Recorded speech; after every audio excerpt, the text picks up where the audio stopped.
natin yung ibon natin.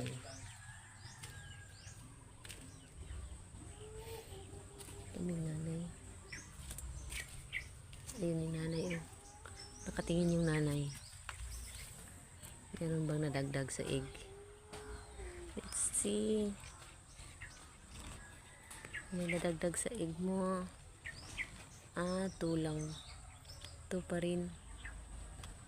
Ayun yung nanay. Ayun ang nanay. Nakabantay. Nakabantay ang nanay.